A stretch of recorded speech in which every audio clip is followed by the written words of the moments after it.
ဒါရွှေကြရကနေ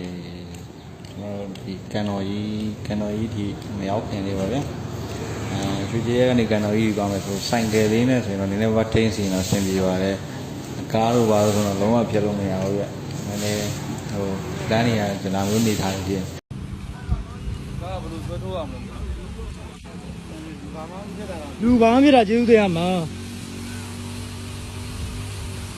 အဲ့ဒါကြီးဘာမှမဖြစ်ဘူးနော်ဟမ်ဘာမှမဖြစ်ဘူးမှဆက်တာခိုင်းတော့ဒီမှာလေသုံးလင်းဟိုးမှာနည်းနည်းတော့မဟုတ်ဘူးကားတွေရော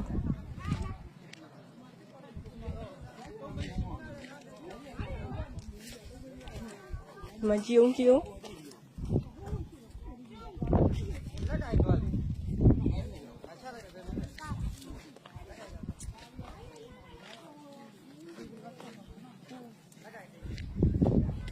အိုးရေတွေကိုထွက်လို့ကြည့်အောင်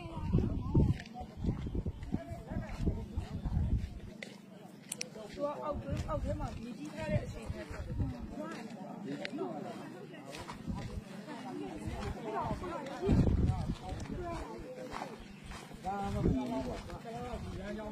လားလောက်ကတော့ခိုင်းရစ်သားနဲ့ပြင်ဒီလမ်းကောင်းတော့ယာယီပြိတ်မှာပါလားဒီနေသားကိုတော့လောက်နဲ့ဆင်ရမှာအဲဒါမြင်ဆင်ရမှာတရားကတော့ထိခိုက်မှုတိတ်မရှိပြီမဲ့ဒီကျဲကြီးကြောင်းကြတော့အင်မတန်မှ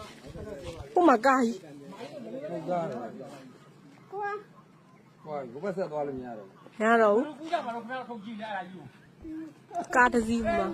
လဲကောင်းသွားတာမဟုတ်ဘဲနဲ့ရှေ့ဘလို့လိုက်လဲကူးကြမှာ